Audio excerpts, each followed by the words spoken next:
TSR daily sensational ரிப்போர்ட்டில் இன்றைக்கி எதை பற்றி பேச போகிறோம் அப்படின்னா, தேர்தல் களம் ரொம்பவே சூடு பிடிச்சி போயிட்டுருக்கு. டெய்லி ஒரு இன்சிடெண்ட் பாலிடிக்ஸில் நடந்துகிட்டே இருக்குது. அந்த மாதிரி தான் இன்றைக்கி உங்ககிட்ட ஒரு இன்சிடெண்ட் ஷேர் பண்ண வந்திருக்கேன். என்டிகே கட்சியில் சீமான் அவர்கள் ஒரு பிரச்சாரம் மேற்கொண்டுட்டு இருந்தாங்க. அப்படி ஒரு பிரச்சாரம் பண்ணிட்டு இருக்கும்போது திடீர்னு வந்த ஒரு நபர் டிவிகேன்னு பற்றி சொன்னோன்னே அங்கே ஒரு சலசலப்பை ஏற்படுத்தியிருக்கு. உடனே சீமான் அவர்கள் உரிமையில் அவங்கள திட்ட ஆரம்பிச்சிருக்காங்க. நீ டிவிக்கேவா, போய் டிவிக்கு போடான்னு சொல்லி பேசியிருக்காங்க. இந்த ஒரு விஷயம் அங்கே சலசலப்பை ஏற்படுத்ததுக்கு அப்புறமா அந்த நபரை தாக்கவும் அந்த தொண்டர்கள் ஆரம்பிச்சிருக்காங்க. அந்த நேரத்தில் அங்கேருந்து போலீஸில் என்ன பண்ணியிருக்காங்கன்னா, அந்த நபரை ப்ரொடெக்ட் பண்ணி வெளியவும் கொண்டு போயிருக்காங்க. அதே மாதிரி அந்த குறிப்பிட்ட கட்சியை பற்றி சொன்னாங்க இல்லையா, அந்த கட்சியை சேர்ந்தவங்க எல்லாருமே நீங்கள்லாம் கோமாளி, ஆனால் நம்மளாம் அறிவாளியாக இருக்கிறவங்க, புத்தியோடு சிந்திக்கணும்னு சொல்லி பேசியிருக்காரு.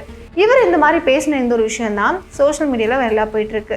நிறைய பேர் அவர் டிவிக்கேன்னு தான் சொல்லி கத்துனாரு, ஆனால் ஏன் அவரை உரிமையில் பேசணும், அப்படி பேசுகிறதுக்கு அங்கே என்ன, அதே மாதிரி ஏன் அடிக்கிறதுக்கு யார் பர்மிஷன் கொடுத்தது, ஏன் அடிக்க போகிறாங்கன்னு சொல்லிட்டு பல பேர் பல கொஷின்ஸ் எழுப்பியிருக்காங்க.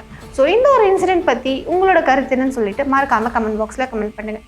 இந்த மாதிரி இன்ட்ரெஸ்டிங்கான பாலிடிக்ஸ் அப்டேட் வேணும் அப்படின்னா எஸ்கே டெலிவிஷனை லைக் பண்ணுங்கள், ஷேர் பண்ணுங்கள், சப்ஸ்கிரைப் பண்ணுங்கள்.